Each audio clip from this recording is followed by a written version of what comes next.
Good morning, students. This is your Sudesh Kumar, your science teacher. In today's videos, we will discuss about the conduction of heat. बेटा पिछली video में हमने समझा था कि heat flow कैसे होती है, हीट का ट्रांसफर कैसे होता है, और उसके लिए हमने हीट के ट्रांसफर के लिए आपको 3 प्रोसेस बताई थी, जो थी कंडक्शन, कन्वेक्शन एंड रेडिएशन। आज की वीडियो के अंदर हम समझेंगे कंडक्शन ऑफ हीट कैसे होता है। वैसे तो मैंने आपको कल भी बताया था और अभी भी बता रहा हूँ बेटा, कंडक्शन ऑफ हीट जो होता है मतलब हीट का ट्रांसफर जब सॉलिड्स के अंदर हो, सॉलिड मतलब जिनकी शेप हम चेंज नहीं कर सकते हैं, ठीक है, जिसके साइज में हम कोई भी चेंज नहीं कर सकते हैं, वो हमारे क्या कहलाते हैं बेटा, सॉलिड्स कहलाते हैं, ठीक है। और जब हीट का ट्रांसफर सॉलिड्स के अंदर होता है तब हम उस ट्रांसफर को बोलते हैं कंडक्शन ऑफ हीट बोलते हैं, ठीक है। तो पढ़ते हैं इसको। The transfer of heat from one particle to the adjacent particle in solid is known as conduction of heat. अभी हमने बताया था, ठीक है ना। तो ये बता रहे हैं ट्रांसफर ऑफ हीट, हीट का ट्रांसफर किससे, फ्रॉम वन पार्टिकल, एक पार्टिकल से, टू द एडजेसेंट पार्टिकल मतलब अपने पास के दूसरे पार्टिकल के बगल में, सॉलिड्स में, क्या कहलाता है आपका, कंडक्शन ऑफ हीट कहलाता है।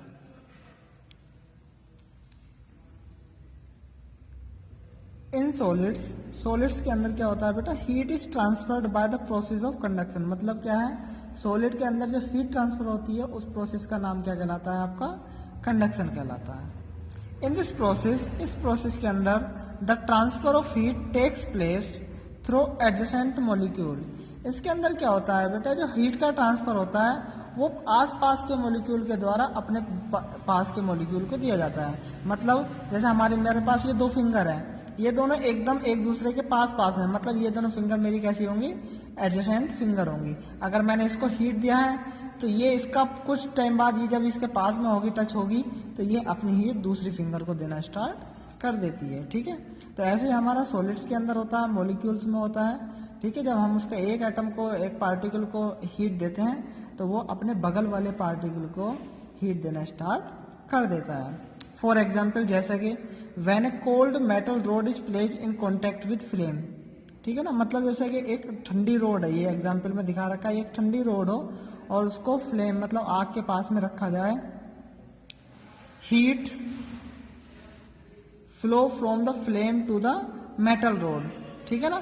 क्या है, जब हमने ठंडी रोड को फ्लेम के पास रखा तो बेटा क्या है, फ्लेम से हीट का ट्रांसफर मेटल रोड में होना स्टार्ट हो जाता है।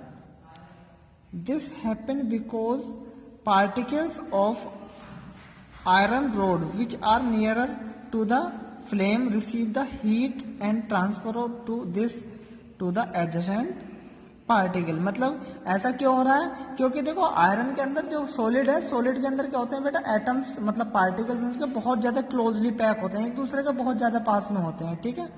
अब जैसे ही फ्लेम से हीट इसके पहले एटम में गई, उसने क्या किया, अपने बगल वाले एटम को हीट देना स्टार्ट कर दिया, उसने फिर अपने अगल बगल वाले को, ठीक है ना। तो इस तरीके से क्या है, वो फ्लेम से हीट लगातार रिसीव करते रहेंगे और अपने अगल बगल वाले एटम पार्टिकल को हीट ट्रांसफर करते रहते हैं, जिससे कि हमारा क्या, मेटल रोड गर्म होना स्टार्ट हो जाता है, मतलब मेटल रोड का टेम्परेचर बढ़ना स्टार्ट हो जाता है। After the adjacent particle transfer the heat to the next adjacent particle. मैंने बताया ना कि एक पार्टिकल रिसीव करेगा, फिर दूसरे को देगा, दूसरा तीसरे को देगा, इस तरीके से लगातार चलता रहता है। This process continue and heat reaches to the other end of the rod. और ये प्रोसेस लगातार चलती रहेगी और आपकी क्या है बेटा, हीट जो यहाँ से यहाँ तक टोटल रोड के अंदर ट्रांसफर हो जाती है, ठीक है। The heat transfer in solid तो the heat transfer in solid takes place through conduction। तो इससे हम कह सकते हैं कि सॉलिड के अंदर जो हीट ट्रांसफर होता है वो किसके थ्रू होता है बेटा, कंडक्शन के थ्रू होता है, ठीक है ना। जो सॉलिड्स के अंदर हीट का ट्रांसफर होगा, ठीक है ना, वो किसके थ्रू होगा बेटा, कंडक्शन के थ्रू होगा। अब समझते हैं बेटा, heat is transferred from one body to another by conduction. किस किस बॉडी में हमारा क्या, कैसे हमारा हीट ट्रांसफर एक बॉडी से दूसरी बॉडी में ट्रांसफर होता है। पहला दिया, 2 bodies should be in solid. Heat solid के अंदर हीट ट्रांसफर के लिए बेटा कंडीशन इन्होंने दी है। पहली कंडीशन है कि वो सॉलिड स्टेट में होनी चाहिए। सॉलिड स्टेट मतलब उनका शेप और साइज हम चेंज नहीं कर पाए। सेकेंड कंडीशन दी है बेटा, two bodies should be in contact और टच ईच अदर। दो बॉडी एक दूसरे के कॉन्टैक्ट में जरूर होनी चाहिए, या फिर हम कहें वो एक दूसरे के साथ टच में होनी जरूर चाहिए। जैसे हमने पार्टिकल बताया ना, सॉलिड के अंदर बहुत ज्यादा क्लोजली पैक होते हैं, वो एक दूसरे से टच होते हैं। लिक्विड और गैसेज में क्या है, इनके एटम पार्टिकल्स बहुत दूर दूर होते हैं, ठीक है ना, तो वो इतने क्लोजली पैक नहीं होते हैं, इसलिए हम सॉलिड्स में हमारा क्या है, ये कॉन्टैक्ट में या टच में हम उनको बोल सकते हैं। Their temperature should be different for heat to flow. अब अगर हमें बेटा आयरन रोड को गर्म करना है तो आयरन रोड का टेम्परेचर फ्लेम के मुकाबले कम होना चाहिए। ऐसा नहीं है कि फ्लेम के मुकाबले हमारा आयरन रोड का टेम्परेचर पहले से ही है, तब वो हीट नहीं होगी, ठीक है ना। उस कंडीशन में हमारा वो हीट का फ्लो नहीं हो पाएगा। उसके हीट के फ्लो के लिए हमारा क्या है बेटा, जिस बॉडी में हमें हीट ट्रांसफर करानी है उसका टेम्परेचर पहले से ही एकदम कम होना जरूरी है हमारा, ठीक है बेटा। तो आज की वीडियो में हमने पढ़ा जो हीट का ट्रांसफर कंडक्शन के थ्रू कैसे होता है, ठीक है ना। तो हमने बताया क्या कंडक्शन किस में होता है, सॉलिड्स के अंदर होता है, ठीक है ना।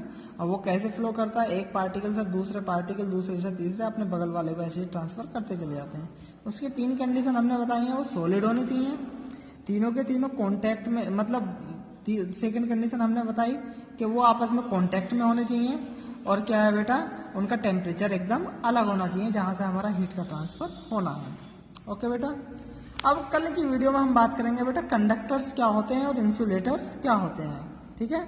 और कंडक्शन जो हमने प्रोसेस पढ़ी है उसकी कुछ एप्लीकेशंस हम नेक्स्ट वीडियो में कल आपको समझाएंगे, ठीक है ना। एप्लीकेशंस कल हम पढ़ेंगे, प्रैक्टिकल एप्लीकेशन ऑफ कंडक्शन और conductors and insulator. Conductors and insulators क्या होते हैं और एप्लीकेशन ऑफ कंडक्शन, ठीक है ना। ये टॉपिक हम कल की नेक्स्ट वीडियो में हम बात करेंगे आपसे। ओके बेटा, थैंक यू।